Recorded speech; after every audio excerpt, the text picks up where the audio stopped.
Olá, alunos, tudo bem? Professor José Luiz falando. Sejam todos muito bem-vindos a mais uma videoaula da disciplina de Biofísica para os alunos do curso de Fisioterapia. Lembrem-se de complementar esta videoaula com material no formato em PDF que eu disponibilizei para vocês lá no portal do aluno. Eventuais dúvidas podem procurar através do WhatsApp, no horário das nossas aulas ou até mesmo fora deste horário. Outro recado diz respeito às avaliações. Então, a nota da P1 ela já foi lançada, já está no sistema, por favor verifiquem. E a nota da P2 ela vai ser dada pela média de 2 atividades que vocês irão realizar no portal do aluno. Nos dias 21/5, né, a atividade de hoje, e a atividade da semana que vem, no dia 28/5. Então, a média destas duas atividades vai compor aí a nota da P2, certos? E todas aquelas outras atividades que vocês já realizaram no portal do aluno, essas atividades irão compor a nota do EDP, certos? Muito bem, gente. Então, na videoaula de hoje, nós vamos falar aí sobre a biofísica da visão, tá? Dividi a aula em duas partes, e nessa primeira parte nós vamos falar aí mais do funcionamento, da fisiologia do sistema visual. Coloquei aqui alguns objetivos de aprendizagem, então é esperado que ao final desta videoaula ou da leitura do material, vocês possam descrever aí as partes do olho humano e principalmente que vocês possam compreender as funções das estruturas dos nossos olhos. Muito bem, gente. Então, a visão é um dos sentidos especiais. Os outros sentidos especiais são a gustação, o olfato, a audição e o próprio equilíbrio. Estes sentidos são chamados de especiais porque os seus receptores estão localizados na região da cabeça. Diferentemente do tato, que vai apresentar aí receptores sensoriais espalhados, né, por toda a parte do nosso corpo. Certos? Muito bem. Então, o olho, ele é um órgão fotorreceptor, ou seja, ele vai receber aí, vai captar fótons, ele vai captar estímulos luminosos. E a captação desses estímulos luminosos vai ser essencial aí para o processo visual. Certos? Muito bem, gente. Então, para que possamos, né, processar o estímulo visual, são necessários, primeiramente, captar a luz no nosso olho. E, em seguida, essa luz captada, ela deve ser focalizada lá na nossa retina. E as estruturas responsáveis por esse processo, por focar a luz na retina, são a córnea e o cristalino. Tá? Feito isso, estes estímulos luminosos, eles vão atingir a nossa retina, e quando eles chegam na retina, esses estímulos luminosos, eles são transformados em impulsos nervosos, tá? E quem faz essa conversão aí são as células fotorreceptoras presentes lá na nossa retina, tá? Muito bem. Então, o estímulo luminoso foi transformado aí em impulsos nervosos, né, em potenciais de ação, como queiram. E estes impulsos nervosos, eles serão enviados até o córtex cerebral para ser processado, né, através aí do nervo óptico. E qual que é a região lá do córtex cerebral responsável aí pelo processo visual? Só para vocês contextualizarem, o córtex cerebral é a parte externa aí do cérebro, é dividido aí em partes, né, em lobos, e a região do córtex responsável pela visão é o lobo occipital, tá? Então, recapitulando, impulsos nervosos foram gerados lá na retina e esses impulsos nervosos serão enviados até o lobo occipital, através aí do nervo óptico, e lá no lobo occipital, essa região vai processar esses impulsos nervosos e vai identificar aí a imagem. Ou seja, tudo que nós observamos, enxergamos, essas imagens, elas são produzidas lá na nossa mente. Certos? Muito bem, gente. Agora vamos falar um pouco aí das estruturas do olho e suas funções. Então, o nosso globo ocular, ele é envolto aí por 3 camadas. Uma camada mais externa, que é chamada de camada ou túnica fibrosa. Uma camada mediana, chamada de túnica vascular. E a última camada, né, é a camada interna, tá? Ou túnica interna, ou camada nervosa. E além dessas camadas, o nosso globo ocular, ele contém 4 meios transparentes. Vai ser a córnea, o humor aquoso, cristalino e o humor vítreo. Juntos, estes meios, eles vão formar aí uma lente única, cuja principal função é focalizar aí os raios de luz lá na nossa retina. Certos? Muito bem, gente. Então vamos falar primeiramente da túnica fibrosa, né, que tem como principal função aí dar a forma e proteger aí os nossos olhos. A túnica fibrosa, ela vai ser constituída pela esclera, pela córnea e pelo cristalino, tá? A esclera, mostrada aqui no nosso esquema, é o branco do olho. É um tecido denso, fibroso e elástico e está ligado aos tendões dos músculos oculares. A principal função da esclera está relacionada mesmo à proteção aí dos nossos olhos. Uma proteção contra choques mecânicos, por exemplo. Tá? Ainda na túnica fibrosa, né, nós temos aí a córnea, que é um tecido transparente, fino, resistente e avascular. Gente, a córnea, a função da córnea é receber e focalizar a luz lá na retina. Só para vocês terem uma ideia, a córnea é responsável por 2/3 da focagem dos raios de luz nessa região. Tá? E a outra estrutura da túnica fibrosa é o cristalino, mostrado aqui em detalhe. O cristalino também aí é transparente e avascular, e ele é considerado de fato a nossa lente dos olhos, né? Uma lente convergente, ou seja, vai convergir aí os raios luminosos em um único ponto, e esse ponto vai ser atingido lá na nossa retina, certos? O cristalino também vai ser responsável, né, por focar aí os raios de luz lá na retina. Só que, diferentemente da córnea, ele vai ser responsável por um foco mais fino, um foco mais preciso. Tá? Outra curiosidade do cristalino é que ele pode mudar o seu formato para focar objetos a várias distâncias. E a convergência correta do cristalino faz com que a imagem de um objeto formado lá na retina fique nítida e bem definida.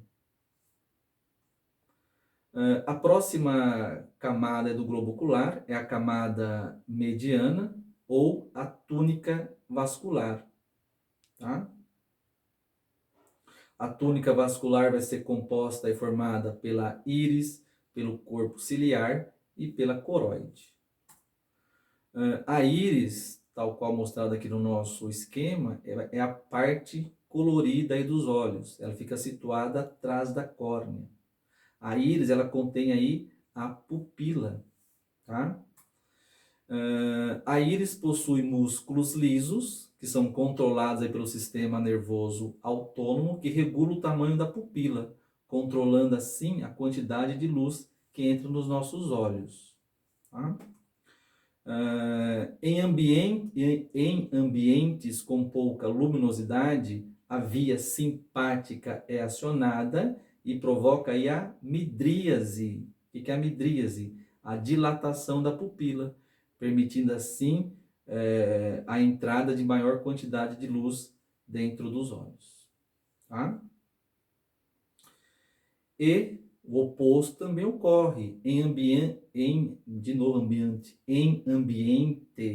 com pouca luminosidade, a via parasimpática é acionada, ela vai provocar aí a miose. O que é a miose? A constrição da pupila, impedindo assim a entrada de grandes quantidades de luz no interior dos olhos. Certos? Muito bem, tá?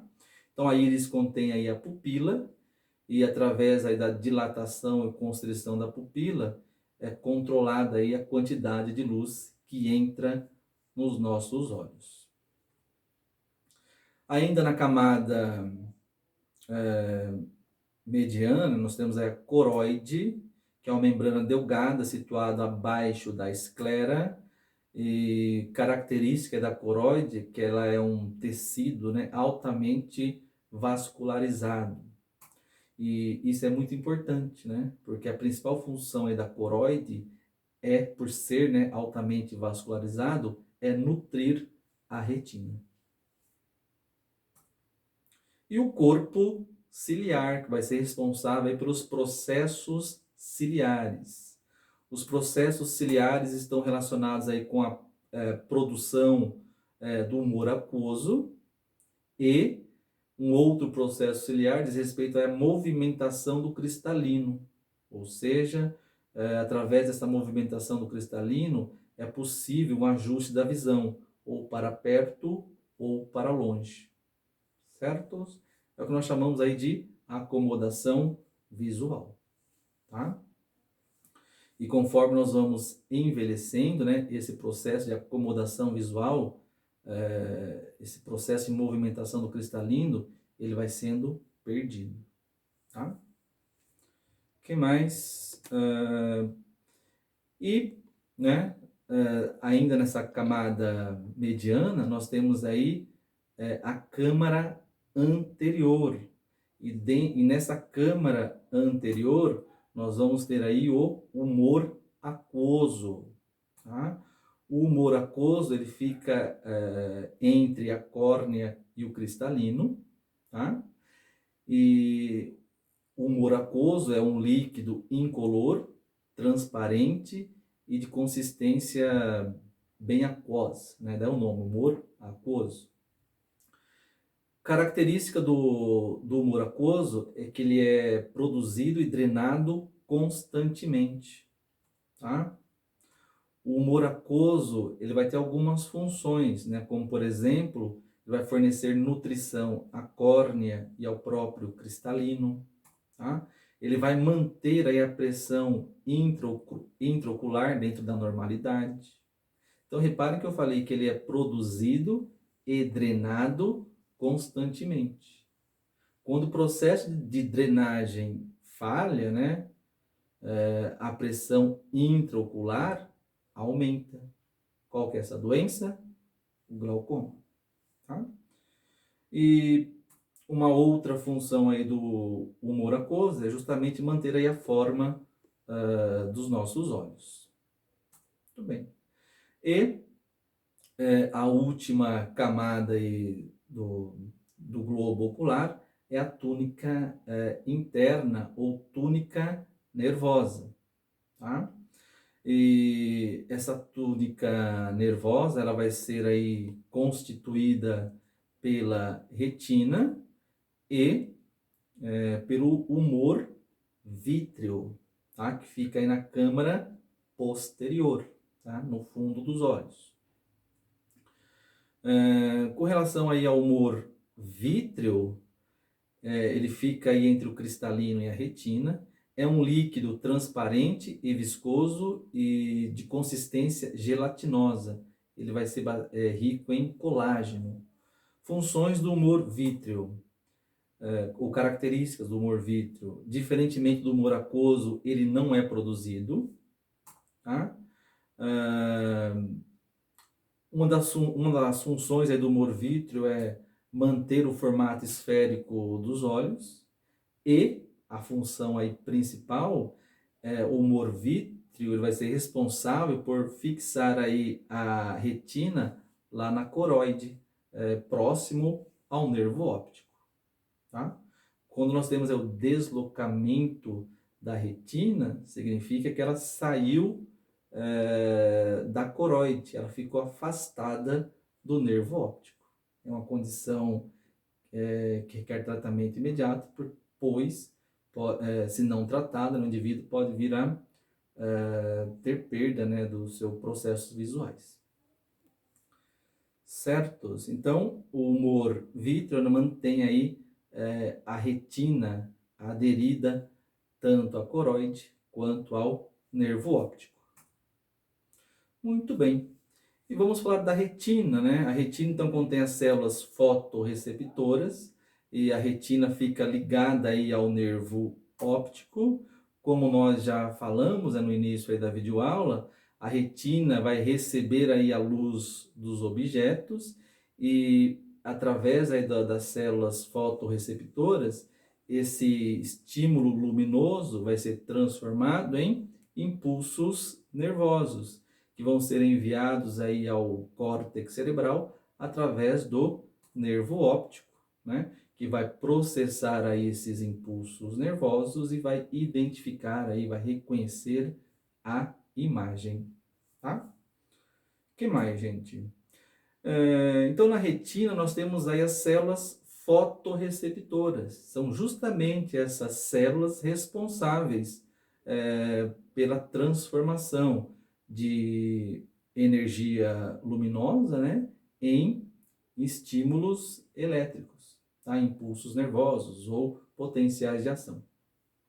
E as células fotorreceptoras, elas são de dois tipos. Nós temos aí os cones e os bastonetes, tá? Então vamos lá. Os cones. Existe cerca de 6 milhões de cones que ficam situados na retina central ou fóvea central. Então, esse termo fóvea central é uma região lá na retina rica em cones, tá? Que são células fotorreceptoras. Os cones, eles são acionados durante o dia. Os cones, eles são responsáveis aí pela nossa visão diurna, tá? Ele vai fornecer uma visão aí em detalhes e coloridas dos diferentes objetos que nos cercam, tá? Os seres humanos contêm 3 tipos de cones capazes de distinguir aí todas as cores que nós conhecemos, né? Então nós temos os cones vermelho, verde e azul. Muito bem. Então os cones são responsáveis pela visão diurna e por uma visão aí colorida dos objetos. Diferentemente dos bastonetes. Existem cerca de 120 milhões de bastonetes, né, dispersos aí pela retina. Detalhe dos bastonetes é que eles contêm o retinal, que é uma forma aí da vitamina A. Os bastonetes, eles são ativos, eles são acionados durante a noite. Os bastonetes são responsáveis pela nossa visão noturna, tá? Então, eles vão fornecer uma visão aí em preto e branco, uma penumbra dos objetos. Certos? Muito bem. Então, cones responsáveis pela visão aí colorida, visão durante o dia, bastonetes responsáveis pela visão noturna, tá? E vai fornecer aí uma visão em preto e branco aí dos objetos.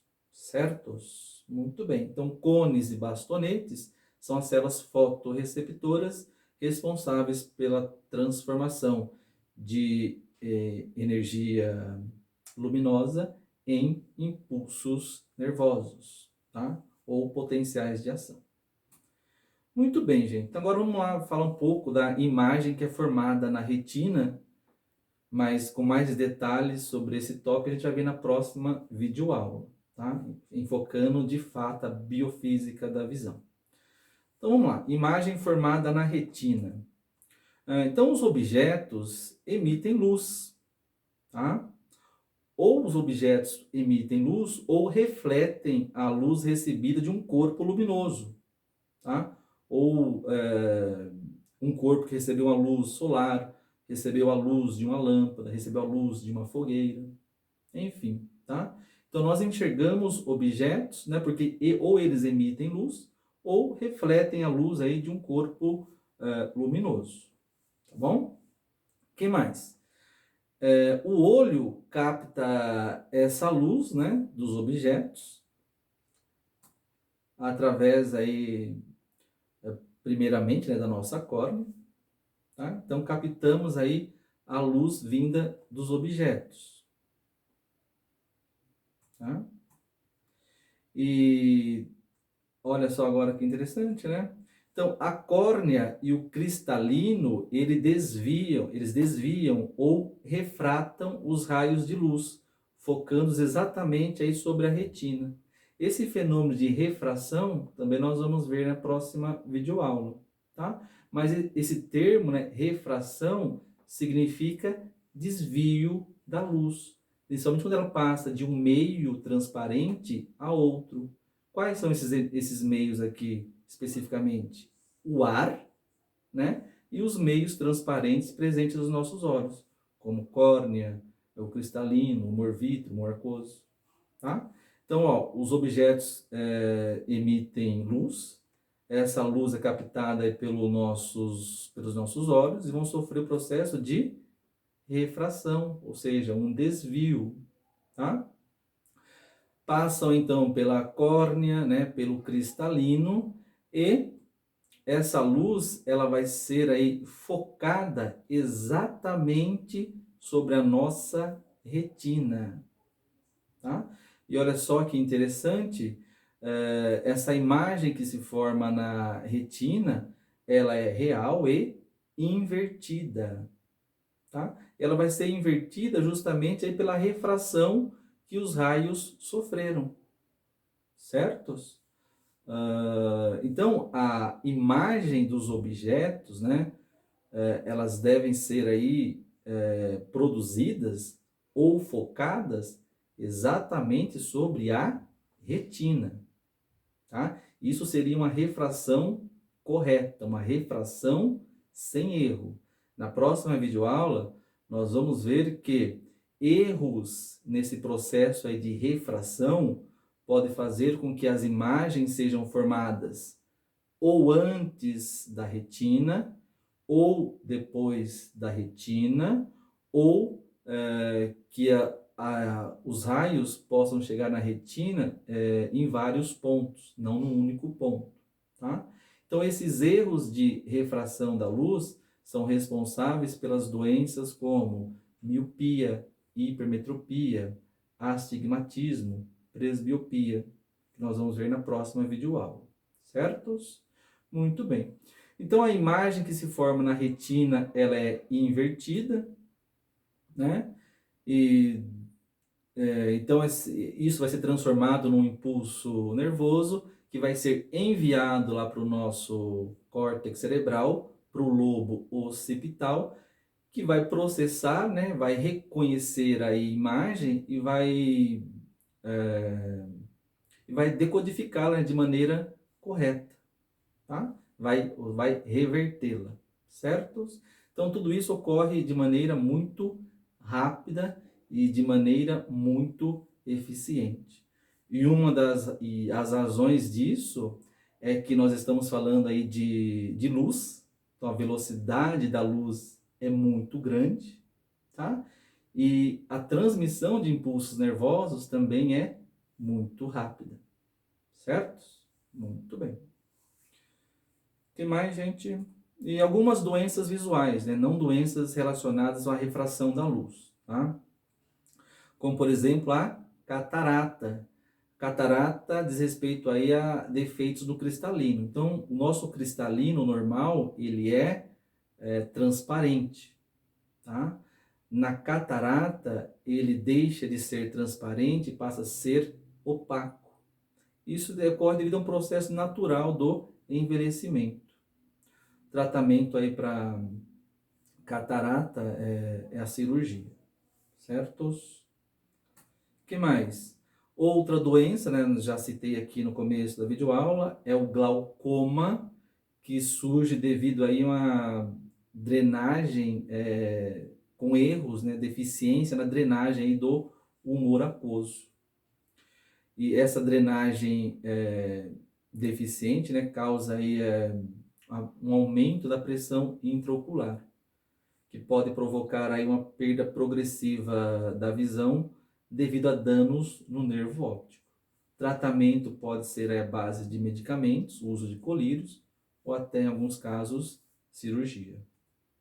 E uma outra doença, né, nós já vimos aí na biologia molecular, é o daltonismo, que é uma doença genética recessiva ligada ao cromossomo X, que vai ser caracterizada pela incapacidade do indivíduo distinguir as cores vermelho e verde. E isso ocorre devido à deficiência aí das células fotorreceptoras, os cones, certos? Muito bem, gente. Então, por hoje é só. Tem umas questões lá no portal do aluno. Por favor, façam, certos? Boa noite.